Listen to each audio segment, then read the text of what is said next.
Jax's revenge domain. You will be terminated today, Diane Foster spat, her voice ice-cold as she pointed one perfectly manicured finger directly at me. Last night at the defense contractors gala, you deliberately disrespected me. When I approached your table, you remained seated like I was nobody. I'm Brad Coleman, 47 years old, and I was sitting in my office at 0700 on March 15th when the CEO's wife burst through my door like she owned the place. Her face was twisted with rage, her emerald eyes blazing. The absolute nerve, she continued, her lips curling into a sneer. My husband will hear about this immediately, and you'll be clearing out your desk before noon. My career was over. 3 years of building the aerospace division from 2 contracts to 47. 3 years of working weekends, missing family barbecues, pouring my expertise into this company, all destroyed because I hadn't jumped to attention fast enough when the CEO's wife walked by. Military training teaches you to stay calm under fire. What happened next involved the most satisfying tactical response I've ever executed, but first you need to understand how I got into this mess. 8 months earlier, I'd been browsing contractor websites looking for side work to help pay for my daughter's college tuition. My background in aerospace systems came with 20 years of hands-on experience, Marine Corps service followed by Pentagon contracts. I understood the technology, but more importantly, I understood the military culture that most civilian contractors missed completely. The posting on Elite Defense Consulting caught my attention. Someone needed intensive military systems coaching twice weekly at their residence. The pay was outstanding, $300 per session. No name listed, just an address in McLean's most expensive neighborhood and specific requirements. Complete discretion, professional appearance, absolute confidentiality. I applied using my middle name, Bradley Morgan, instead of my full name that appeared on all my work documents. I dressed conservatively and kept my military bearing understated. When you're working with defense industry families, they prefer their consultants to blend into the background. The house was impressive, floor-to-ceiling windows, everything screaming serious money. That's where I met my client, though I had no idea who she really was. She introduced herself simply as Diane, and her attitude told me everything about how she viewed contractors like me. "You're here to teach me about defense systems," she announced without even a greeting. "I need to understand aerospace technology, procurement processes, and Pentagon protocols. I need to sound knowledgeable in 6 months. Can you do that?" "Absolutely. What's your current background?" She waved dismissively. "I know the basics. Let's just start." Within 10 minutes, I realized Diane knew almost nothing. She couldn't distinguish between different aircraft systems, mixed up basic military terminology, and became visibly frustrated when I corrected her. But she was determined. Every session, she pushed herself harder, though she treated me like expensive help. "Bring coffee next time," she'd command after lessons. "And use the service entrance." The staff shouldn't see consultants coming through the front. I needed the money, so I stayed professional. $600 a week was worth swallowing some pride. As months passed, I learned more about Diane's motivation. She was working on what she called the opportunity of a lifetime, a joint venture with Pentagon procurement worth $50 million. She'd convinced everyone in her social circle that she was an expert on defense systems, that she'd studied military technology extensively. "My husband thinks I'm naturally gifted with technical subjects," she bragged during one session. "Everyone at the country club is so impressed when I discuss aerospace contracts. They have no idea how complex defense contracting really is." The irony was painful. Diane could barely understand basic aircraft designations. Even after months of intensive coaching, every technical term had to be written phonetically for her to pronounce correctly. Her understanding was elementary at best. She was living in a fantasy where she was this sophisticated defense industry insider. Meanwhile, at my day job, I was actually doing the work she pretended to do. I'd built our company's government contracts division from nothing. I worked with Pentagon officials daily, handled complex negotiations, had personally closed deals worth millions. But Diane was playing dress-up with her husband's company, and I had no idea she was married to my CEO. The breaking point came 6 weeks before that terrible morning. Diane was practicing her presentation for Pentagon officials, and it was a disaster.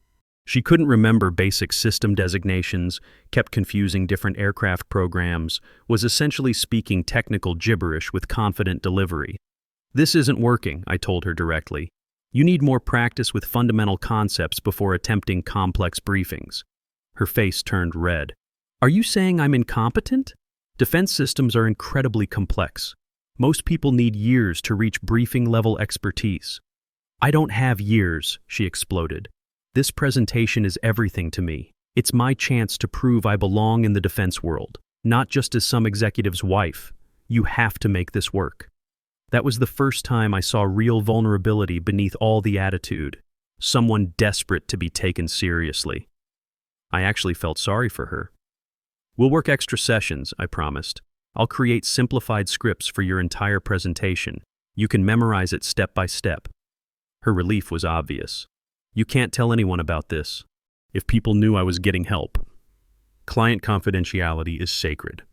Over the next month and a half, I basically rewrote her entire presentation in simplified terms. We practiced for hours until she could deliver it smoothly, though she still didn't understand what she was saying. I created backup materials, alternative responses for different scenarios, even coached her on proper protocols for Pentagon meetings. She started treating me slightly better during this period, not as an equal, but at least like a valued contractor rather than disposable help. You're quite knowledgeable about this, she admitted one evening. Where did you learn so much about defense systems? I told her about my Marine service, my aerospace background, and my work in government contracting. I was careful not to mention company names or specific details that might connect me to my day job. Impressive, she said, though her tone suggested she still saw me as hired help who just happened to be educated. You should consider working for a real defense contractor instead of just consulting. If she only knew. 2 weeks before the Pentagon presentation, Diane was finally hitting her stride. She could deliver the entire briefing smoothly, answer basic questions, even handle small talk about current military programs. She was nowhere near expert level, but she could fake it well enough for a formal business meeting. I'm going to be magnificent, she declared after our final practice session. Those Pentagon officials won't know what hit them. This deal will change everything. I packed up my materials and nodded. You've worked hard. I'm sure it will go well. That's when she made the comment that would destroy everything. I'm attending the defense contractors gala this weekend. It's for military families, and all the important defense people in the city will be there. I'll finally be able to show off my expertise to everyone. My stomach dropped. Our company was a major sponsor of that same gala. I'd be there representing our aerospace division, sitting at our corporate table. There was a good chance I'd see Diane, though she still had no idea who I really was. I considered calling in sick, but that would raise questions. Besides, what were the odds we'd actually interact? It was a huge event with hundreds of attendees. The gala was impressive. Our company had purchased an entire table near the front, and I was seated with our senior management team and their spouses. I'd chosen my dress uniform, polished my ribbons, and looked every inch the former Marine I was.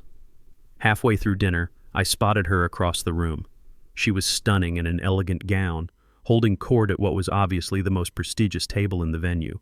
She was animated, gesturing expressively as she spoke to the people around her. Even from a distance, I could tell she was having the time of her life. Then I saw him, the man sitting beside her, nodding and smiling as she talked. Recognition hit me immediately. Diane was Diane Foster. The woman I'd been coaching for 8 months was married to my boss. I spent the rest of the evening focused on my plate, praying she wouldn't notice me. When dessert was served, I excused myself to use the restroom, hoping to avoid any chance encounters. But fate had other plans. As I returned to my table, Diane was walking directly toward me. She was heading to greet someone at a nearby table, and our paths would intersect in seconds. I quickly sat down and studied my dessert plate intensely, hoping she'd pass by without paying attention. That's when everything went sideways. "Brad?" a voice called out. "Brad Coleman?" One of my colleagues was trying to get my attention from across the table. I looked up automatically, responding to my name just as Diane walked past. Our eyes met for exactly 2 seconds. I saw confusion flicker across her face, like she almost recognized me but couldn't quite place where from. Then the moment passed and she continued walking. I thought I was safe. I thought those 2 seconds of near recognition wouldn't matter. I was wrong. Diane had spent the entire night trying to figure out where she knew me from. When she couldn't place my face, she'd convinced herself that I'd deliberately snubbed her by not standing when she passed my table. In her mind, some random employee had disrespected the CEO's wife at a defense industry gala, and that simply could not be tolerated. Which brings us back to that terrible morning when she stormed into my office demanding my termination. "Pack your things," my boss said after Diane finished her tirade and stormed out. Richard Foster's face was grim, and I could see the conflict in his eyes. "I'm sorry, Brad, I really am. But I can't have this kind of drama at home." I stared at him in disbelief. "You're firing me because I didn't stand up fast enough when your wife walked by? She says you deliberately ignored her, that you made her look foolish in front of important people. That's insane. I was eating dinner and didn't even realize she was there." He sighed heavily. "It doesn't matter. She's made up her mind, and arguing with her will only make things worse for both of us. I'll give you excellent references and make sure you get a generous severance package." My entire world was collapsing. 3 years of perfect performance reviews, countless successful contracts, relationships with Pentagon officials who trusted me completely. All of it meant nothing because Diane Foster's pride had been wounded. That's when tactical thinking kicked in. "Before I go," I said calmly, "there's something you should know about your wife's big Pentagon presentation." I walked to my computer and opened my files. With a few quick clicks, I sent him a message with video attachments from every single coaching session I'd recorded for my own reference. "Check your email."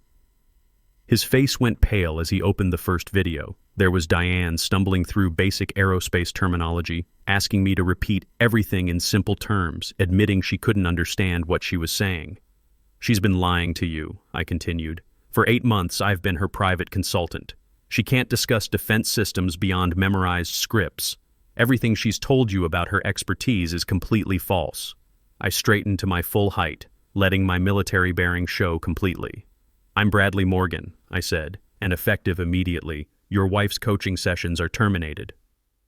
The silence in that office was deafening. Richard sat frozen, staring at the computer screen where his wife was clearly struggling with concepts that any first-year defense contractor would master easily. "This presentation is in 3 days, he whispered. "I know. I helped her prepare every word of it. She's memorized it like a script, but she doesn't understand what she's saying. If anyone asks her an unscripted question about system specifications, or if she needs to deviate from her prepared remarks even slightly, the whole thing will collapse." He looked up at me with something between horror and disbelief. "Why didn't you tell me who you were during the sessions?" "Client confidentiality. She hired me through a consulting service under strict privacy agreements. I had no idea she was your wife until last night at the gala. Even then, I planned to keep her secret because that's what professionals do." I gathered my personal items from the desk. "But since she's decided to destroy my career over an imaginary slight, I figure those confidentiality agreements are void." "Wait." He stood up quickly. "Don't leave yet. We need to discuss this." "There's nothing to discuss. Your wife made her choice. I'm just making sure you understand what that choice actually costs." I walked toward the door, then paused. Those Pentagon officials aren't just bringing money to this deal. They're bringing their technical experts, their program managers, and their procurement specialists. People who will immediately recognize whether your wife can actually communicate about defense systems, or if she's just reciting memorized talking points. The door closed behind me with a soft click, and I walked out of that building for what I thought would be the last time. But I was wrong about that too. The next 3 days passed in a blur of job applications and angry phone calls from Diane. Apparently Richard had confronted her about the coaching sessions, and she was furious that I'd betrayed her trust. "You signed confidentiality agreements," she screamed during one particularly unpleasant voicemail. "I'll sue you for everything you have." I called her back once, mainly out of curiosity. "Actually, Diane, you should read those agreements more carefully. They protect client privacy from outside parties, but they don't prevent consultants from defending themselves when clients attempt to damage their careers through false accusations."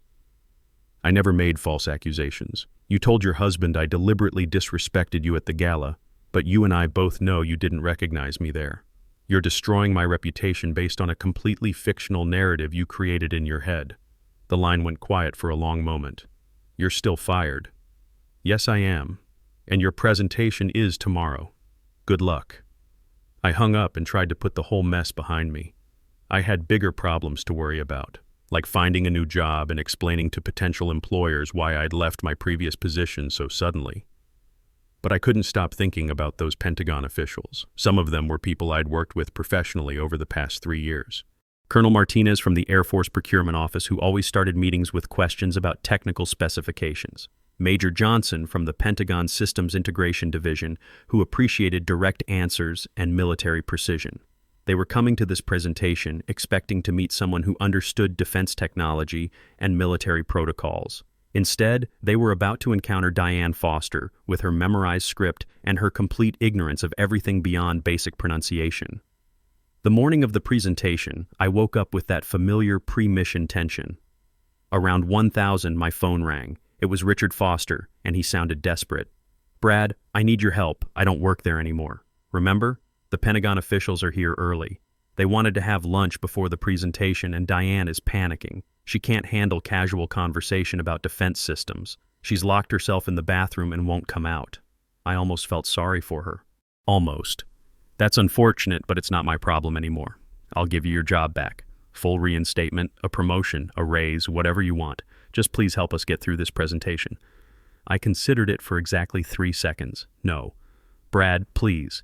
This contract is worth $50 million to the company. If it falls apart, we'll have to lay off half the aerospace division."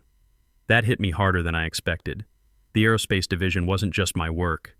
It was built with the help of solid people who didn't deserve to lose their jobs because of this mess. "I'll make you a deal," I said finally. "I'll come in as a consultant, one time only. I'll help with technical questions during the presentation, but I'm not doing it to save Diane's reputation. I'm doing it to protect the people who still work there. Thank you. Thank you so much. And Richard, after today, I never want to see or speak to your wife again." I arrived at the office 45 minutes before the presentation was scheduled to begin. The main conference room had been transformed into an impressive setup with multimedia displays, technical specifications, and professional catering that showed respect for military protocols. Diane was standing near the windows, practicing her opening remarks under her breath. She looked professional and confident, but I could see the terror in her eyes when she noticed me walking in. "What is he doing here?" she hissed at her husband. "Helping to save your presentation," I replied calmly. "Unless you'd prefer to handle the technical Q&A session on your own." Her face went pale. We both knew she couldn't handle unscripted questions. The Pentagon officials arrived precisely on time, which I'd expected. Colonel Martinez greeted me professionally, and I responded appropriately, introducing myself as a consultant supporting the presentation. Major Johnson asked about my background in aerospace systems, and we had a brief conversation about current military programs.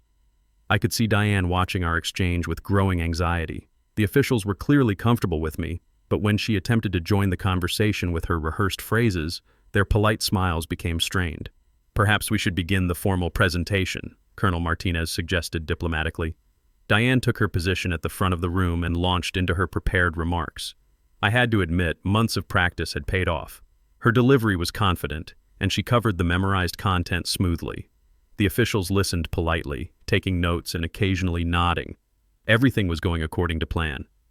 Then Major Johnson raised his hand. "Excuse me," he said.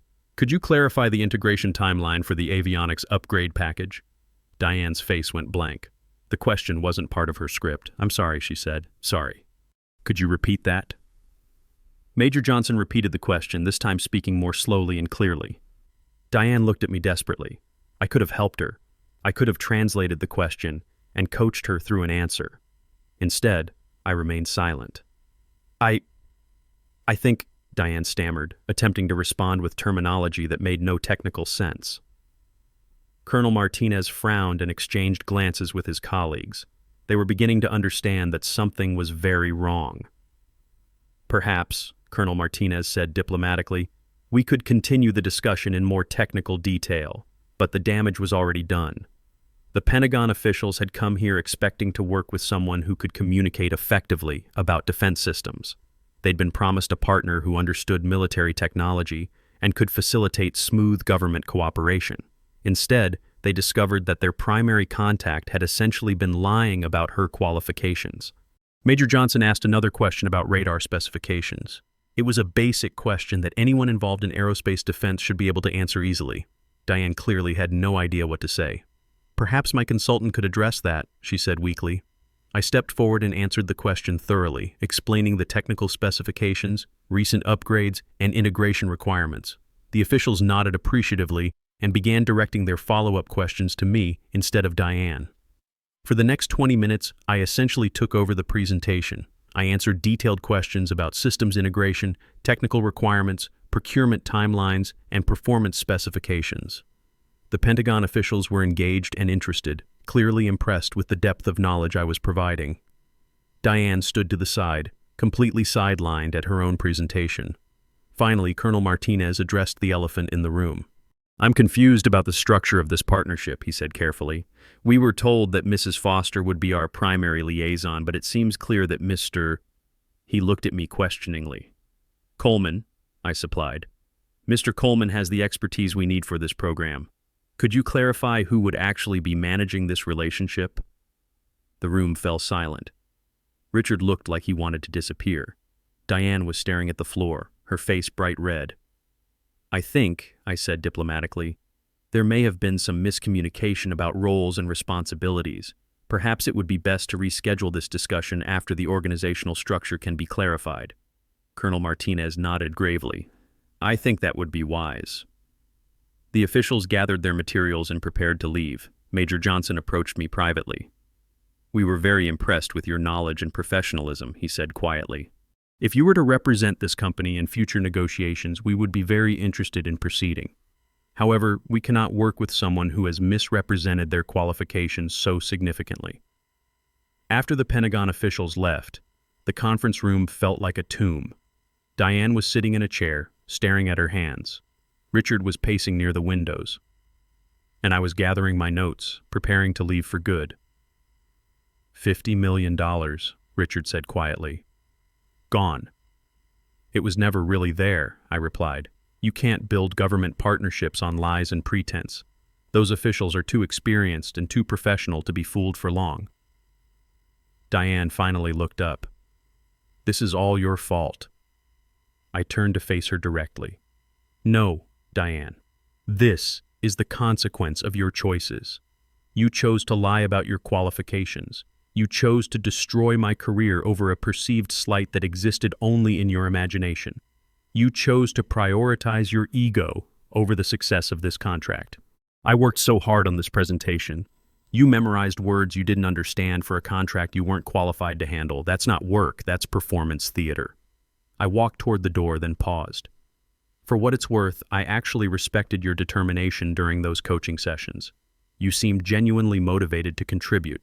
But respect in the defense industry isn't something you can fake or demand. It's something you earn through competence, integrity, and treating other professionals with basic respect." "You're still fired," she said weakly. "Diane, after today, I wouldn't work for this company again if you begged me, but I was wrong about that too." 2 weeks later, Richard Foster called me with an interesting proposition. The board of directors had been less than pleased when they learned about the failed Pentagon presentation and the circumstances surrounding my termination. Apparently, several board members had worked with me professionally over the years and were furious that I'd been fired over such ridiculous reasons.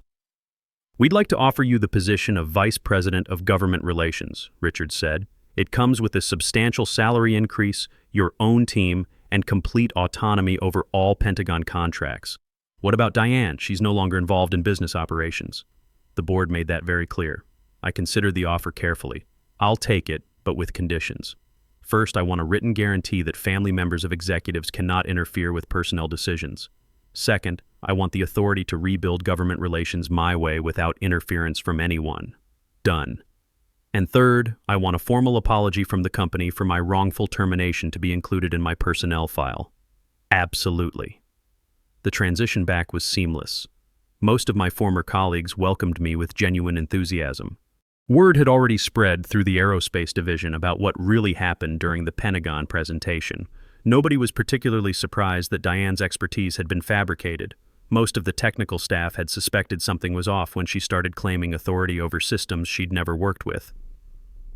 Within my first month back, I'd re-established contact with Colonel Martinez and Major Johnson. The conversation was straightforward and professional. "We appreciate the clarification of organizational roles," Colonel Martinez said during our initial meeting. "We're prepared to resume discussions based on the technical competency we observed during the presentation." "Understood. We'll ensure all future communications are handled by qualified personnel." The rebuilt contract negotiations proceeded smoothly. Without Diane's interference and with proper technical oversight, we were able to address the Pentagon's requirements comprehensively. The final agreement was worth $68 million, significantly more than the original proposal, because we could actually deliver on the advanced capabilities they needed. 6 months later, the success of the government contracts division had caught the attention of the board of directors. Richard approached me with another conversation. "The board is considering some changes in executive structure," he said carefully. "They're impressed with your work rebuilding government relations, and they're wondering if you'd be interested in taking on additional responsibilities." "Such as?" "They're thinking about creating a new position, Senior Vice President of Defense Operations. It would involve overseeing all military contracts, including partnerships, acquisitions, and strategic planning." I smiled. "That sounds like the kind of role that would require reporting directly to the board of directors." "It would. And presumably it would involve significant decision-making authority over the direction of the company's defense strategy." "That's correct. I accept." The promotion was announced 3 months later. My new office overlooked the Pentagon, and my authority extended across every military contract the company pursued. The irony wasn't lost on me. I now held more decision-making power than Richard Foster himself when it came to the company's core business. Diane never spoke to me again after that presentation, which was exactly what I'd hoped for. But I heard through the office grapevine that she'd become something of a cautionary tale in defense industry circles. Word had spread quickly about her failed presentation and fabricated expertise. The same people who had once been impressed by her technical discussions now understood the truth about her qualifications. Her social circle in the defense community had essentially evaporated. Invitations to industry events stopped coming. The country club conversations about aerospace contracts became awkward silences when she approached. I heard she'd started taking business courses at a local community college, probably planning some new scheme to establish herself as an expert in something else. I hoped her new instructors were more patient than I'd been. The final vindication came during the annual Defense Industry Awards ceremony. Our government contracts division received recognition for excellence in military partnership development. As I accepted the award on behalf of the company, I spotted Richard and Diane Foster sitting at a table near the back of the ballroom. Diane was staring at her plate, avoiding eye contact with anyone. Richard was making polite conversation with their table mates, but I could see the strain in his expression. Everyone in that room knew what had happened with the Pentagon presentation. Everyone understood who was responsible for nearly destroying a $50 million opportunity. The defense industry is a small community. Reputation matters, competence is everything, and lies have a way of catching up with you eventually. Sometimes the best revenge is simply letting people face the natural consequences of their own actions. You can only fake expertise for so long before reality catches up with you.